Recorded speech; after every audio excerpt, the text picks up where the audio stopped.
Hello, Bez. How's it going? Happy Monday. We're back here on the Field of 68, a Kansas Hoops podcast via the Field of 68. And Bez, I think for the first time on this podcast, we are talking about a Kansas win in Manhattan today. Hmm. Isn't that crazy to think about? It's depressing more than crazy, but yeah, we're finally here to do it. Well, all right, y'all. We will be right back talking Kansas's 86 to 62 win over Kansas State. We'll also be chatting a little bit of BYU at the end of the show, but let's get right into it. Another episode of The Hum coming right up next.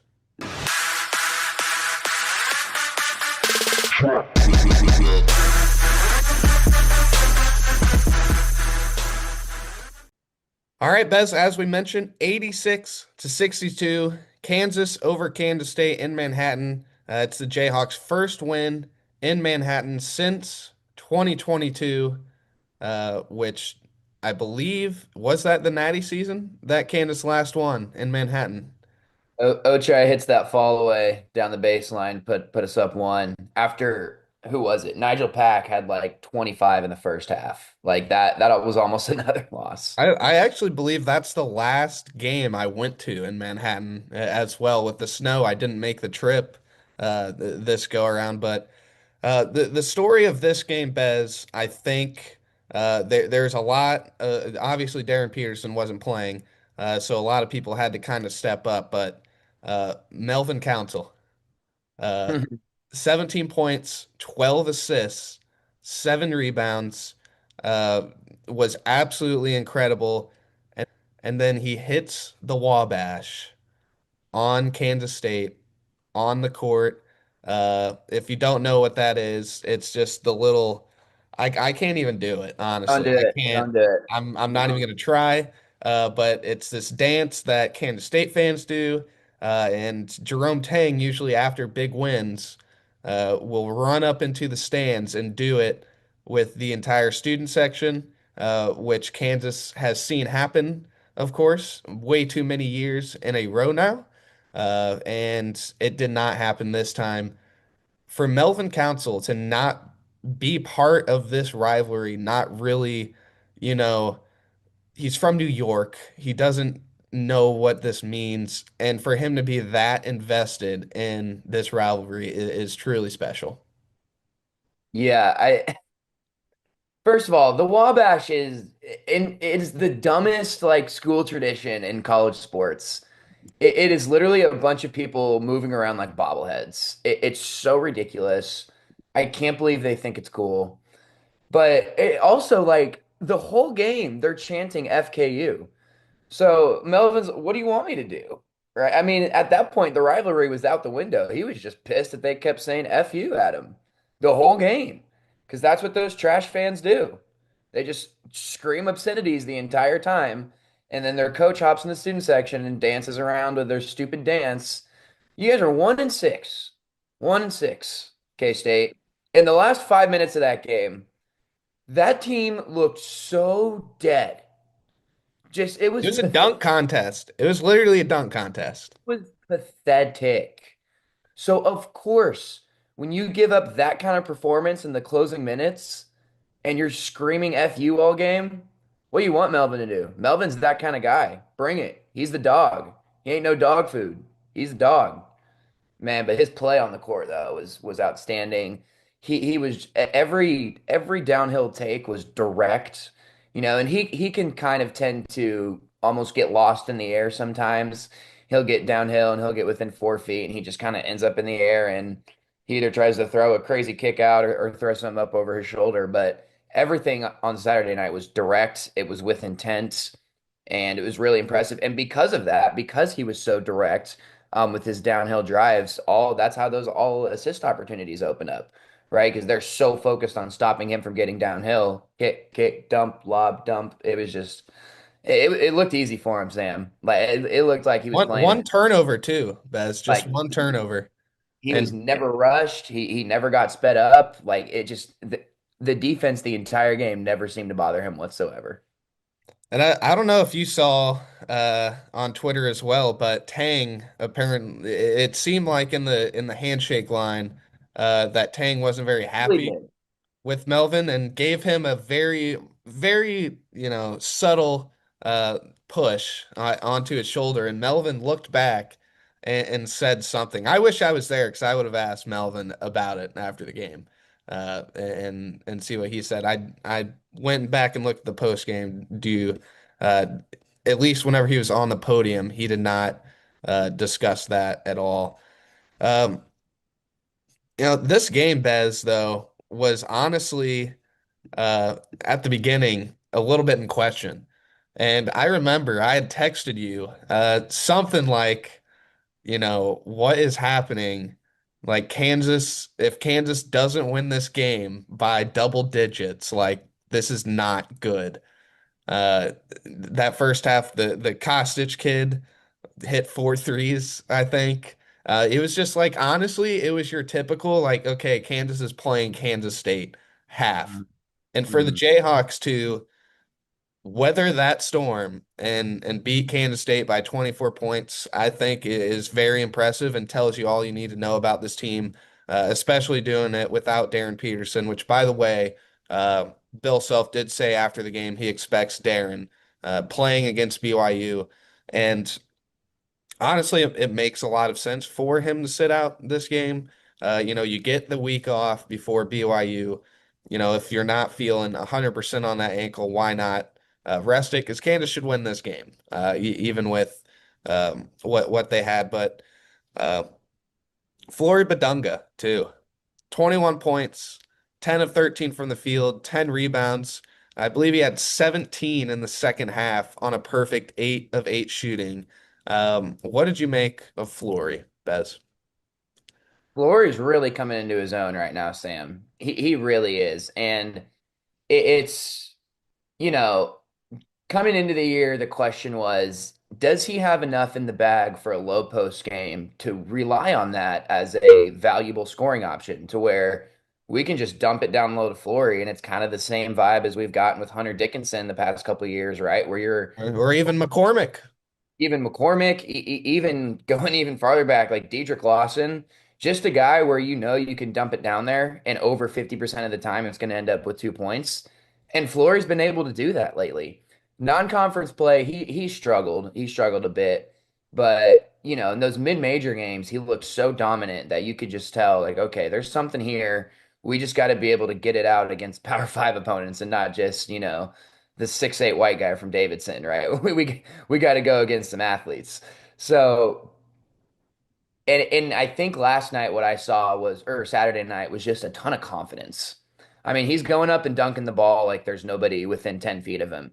And that's how you kind of have to be. That's what made Udoka so good is that when he got it within 2 feet, it literally didn't matter how many guys were on him, who was the guys on him. He was going up and dunking on you.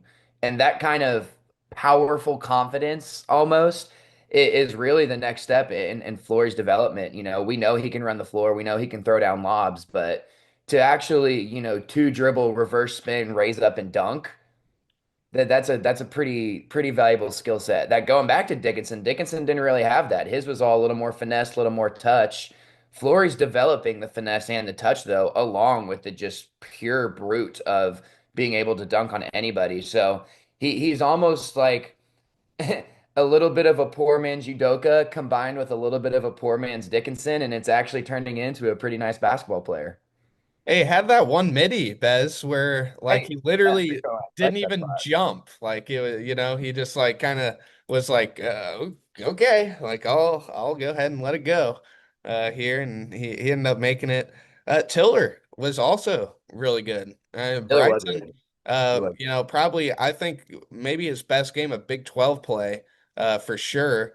16 points, 6 of 8 from the field. He had 7 rebounds, which is, in my mind, like Bryson Tiller, if you're not grabbing 7, 8 rebounds a game, like what's kind of going on there? But he was active on the glass, also had a couple assists, uh, and what I thought. was good to see. Tiller gets the ball in the corner, I believe, at one point against Kostic, and he was about to shoot that thing. He was about to let it fly, and he realized, like, oh wait, I'm Mismatch. 6'10", and this guy is He has not. fat shoulders. Then he backs him down. He puts something up. Uh, gets 2 points. So I was really impressed by Tiller as well. I kind of want to look at his game logs now, because I believe that might be his career high, the 16 points. Uh, No, the North Carolina no, game. no, Notre Dame, North Carolina, he had 12. Notre Dame, he had 17 and 9. That is his career high. So 16 and 7. Uh, that's his most points in Big 12 play and Hmm. tied for his most rebounds in Big 12 play. So props to Bryson Tiller for having a good game. Yeah, he's got to rebound. He just has to. With I mean, he's either going to be playing the five or the four in every single lineup, and there's not I mean, Mbaya is the next best thing they have for rebounding. He's not going to see the floor in these games.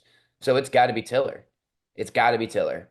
And I don't think he's been like bad at it up until now, but it also goes along with the minutes that he's gotten, right. He's kind of slid into his role. He's gonna get 25 to 30 every night, barring foul trouble either way of the spectrum. So now that he's comfortable in his role and he kind of understands what Bill wants from him, that's always the thing with these freshmen is and that's why Rosario's not really sticking. It's how long does it take you to figure out exactly what Bill wants from you? Bryson has 100% figured that out. And he seems super coachable from everything I've seen and heard. So it seems like a great match. It's just 10 years ago, you could pencil him in like he's going to be the best player on our Final Four team when he's a junior. And nowadays, it's like, is he going to hit the league? Is he going to come back? Is he going to beg us for more money and then portal? He should be such an exciting guy to have on your team as a freshman because of what he could potentially be in a couple years. But nowadays, it's hard to think like that anymore. And so trying to really enjoy what he's doing right now for Jayhawks Kansas. better hold on to him, man. He's gonna be damn good next year. Rob, dude. Like every time, like he gives me so many T-Rob vibes. Just the short midi jumper and how confident he is, and But the I hard did I power did see dribbles. on Twitter, Bez, that I forget who said it, but somebody said that they wish that Bryson had T-Rob's mind in his body, right? Yeah, yeah, yeah. And Bryson's body. Yeah, Yeah. exactly. Yeah. That would be pretty ridiculous. Honestly, Bez, Jamari McDowell is like the only person in this game who didn't play all that well. 0 of 5 from three, 0 of 5 from the field, 2 rebounds, 1 assist, and I believe he didn't play uh, as much as everybody. Why don't the stat So broadcast? hardly at Here all. we go. I just had to extend it a little bit. Yes, he only had 23 minutes. Melvin and Trey played 38 and 37, and then Flory played 33. Tiller 27. Jamari started the game, but it was El Marco who ended up starting the second half. And El Marco, I was, watching the game. I saw he had like the two threes. Like, I didn't realize that El Marco Jackson had 19 points until like the end of the game. And I was just like, what? Like, yeah, he had 19? Like, They gosh, couldn't score what'd fast. you see from El Marco, Bez? Because I thought that was one of his best games, probably his best game since Tennessee, when Kansas was also shorthanded playing there. Hands hands down. And this one, I felt, the threes he hit, they were leaving him open. And the second one, he caught it on the wing, almost one more to the corner, took the defender that way, took one dribble inside, sunk the other guy down a couple feet, stepped back, and neither guy ran back up to him. So essentially, they were taking away the one more and they were taking away the drive. And he steps back, shoots it, and then immediately like releases his hands down and starts kind of backpedaling a little bit. Like that was some swagger right there. And it was one of those makes where it just kind of sunk through the rim like quick. didn't swish, but it didn't roll around. It hits that like back rim and it just goes just straight through. That was a confident shot. That was a shot with some swagger. He's getting his swagger back, is what's happening. He's playing with swag. And huge ups to Melvin, I think, for a lot of that. Because you got a guy like Melvin with you in the backcourt who's just a joy to play with. Just so much fun, so much positive energy, so much competitiveness. That unlocked that, and like poor Marco, his freshman year, that team was terrible. That team was He was a, terrible. he was a starter on that team. And Oh he comes God. out of that with no confidence whatsoever. Now he's getting his swagger back. He's hitting that three. Nobody can stay in front of him, man. You know how exhausting it is to have Melvin ram down your throat for an hour, and then the next hour it's actually kind of a shiftier guy in El Marco who doesn't have the A to B quickness, but everything's side to side. I mean, El Marco's so hard to guard when he knows he's going to the rim, and his finishing from the first 10 games of the season to now. I mean, the fact that you can get better at finishing throughout the season is kind of hard to do, but all of that relates to the confidence to where he's not going up for a layup. What used to be in the back of his head is, I better make this or Bill's going to kill me. Whereas now it's, this is what I do. Melvin is screaming at me to take shots. I better be able to take these shots. Absolutely. Yeah. And you know what really impresses me kind of about this win, Bez, is Kansas is 4 of 16 from three. Kansas State 10 of 29 and hit a bunch on them in that first half. And Kansas still finds a way. Gosh, I mean, if Kansas would have kept that Buka guy off the offensive glass in the first half, then it would have not been a game. I mean, literally a 7-2 Doran Buka with, his. I'm actually going to refrain. But anyways, uh, he, I mean, he really changed the game in that first half and kind of kept Kansas State in it. Haggerty, by the way. Bill Self kind of said post game, it was going to be one of those like he's going to get up a lot of shots. Mhm. He's probably going to get to the line. Uh, Mhm. how efficient will he be? And he was not efficient. 23 points, 6 of 17 from the field. Shout out Melvin, who I believe was kind of the main guy guarding him there, and then of course El Marco and Jamari had a hand in that as well. Uh, you shut off the Haggerty's water, especially with all the injuries K-State had. They had McGriff out, they had Bashir out. That's pretty much a wrap right there. Bez, anything else? We didn't really talk about Trey White, kind of a quiet game, 13-3-3.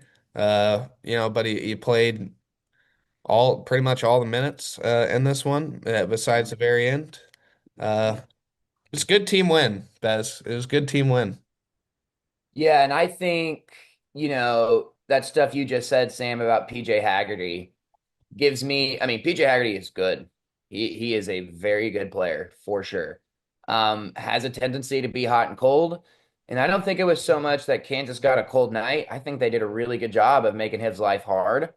And that gives me a lot of confidence going through the rest of Big 12 play, right?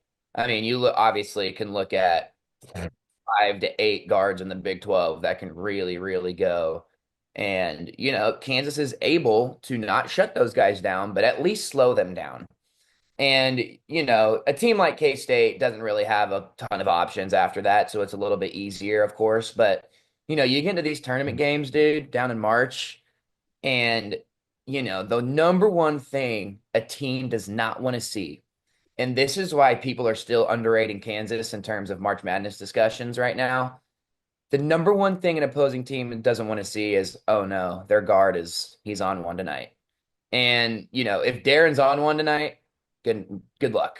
Well, If the thing is, you don't Bez, have now Kansas has two guys who can be on one tonight, and that, Melvin that, and Darren. that's it. And there's 3 guys who, if the other team's got a guy who's on one, hey, we can at least have a couple options here to try and slow that down. And that's just such a valuable piece that Kansas especially hasn't had in the past couple of years, right? Where even going back to the Bill Self health scare 1 seed game against Arkansas. I mean, Arkansas's guards just literally ended Kansas' season in that game. And that's really burned a hole in my brain. I haven't forgot that That feeling that that ain't happening this year, that was Bez. I such don't that think. that's exactly right, Sam. Like that's just not going to happen. Kansas has answers for that. So that was a really positive thing to come from, the PJ Haggerty experiment, and I thought they did a really nice job on him. Yeah, like, UConn has really good guards. Mullins was the leading scorer in that game with 17. It's our guy. A lot of Mullins shots were just like, tip your cap type of shots. Uh, Darion Williams wasn't very good whenever Kansas played NC State. Copeland was the leading scorer with 19. You go to the Iowa State game. Uh, you know, That's was terrible. their leading scorer was Jefferson with 12 points. Yeah, So I mean, guys, there's a lot to like about Kansas's defense. And I think the Tennessee game, Gillespie, yeah, Ament had 20 points on 5 of 15 shooting. hmm In the Tennessee game, Gillespie is, I'm pretty sure, averaging around 20. Didn't get 20 in that game. Uh, Caleb Wilson, guys like Dybansta, Caleb Wilson, those really athletic threes and fours that are bigger. I think that's where Kansas like that's kind of struggles because you got Bryson Tiller is right. a guy you kind of gotta have them chase around. So that's not the most ideal.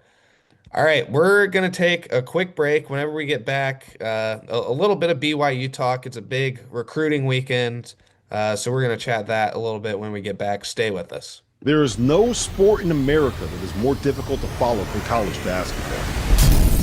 It can be overwhelming. That's where the Field of 68 Daily comes into play. The Daily is your go-to source for injury updates, recruiting news, and transfer portal additions that actually matter. For just $50 a year, get access to the same information that your favorite team's coaching staff is subscribed for. Quality content can be hard to find in the college basketball space. The Daily is here to help you with that.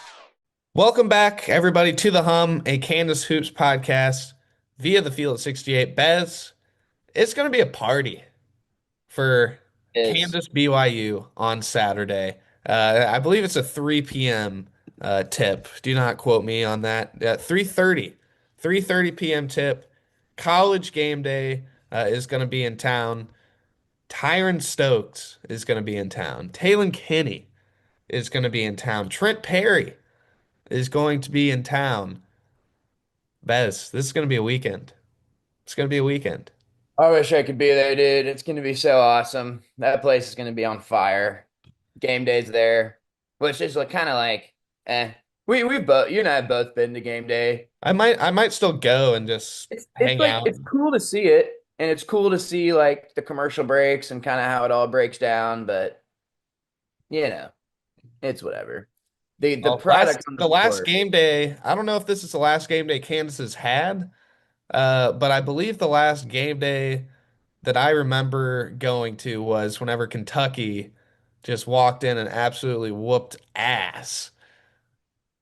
Yeah, And I we had I one. remember watching Yeah, Kentucky warm up that game, Bez, and thinking like, God dang, we're screwed. Kansas yeah. is screwed. That was the natty team, and I there's a video of me sitting in the student section by myself, like depressed, like way after everybody's gone, and it's just me in there, and I'm just like sad, and that was like because we thought our team was good, and it ended up being the natty team, obviously, but it was like the Remy stuff was really really bad at that point, and we were kind of trying to get back over the hump, and they just came into the field house on game day and just smoked us. Yeah, that was a tough one, but dude, it's gonna be awesome. Like AJ versus Darren, this is not an awesome KU game. It's not an awesome Big 12 game.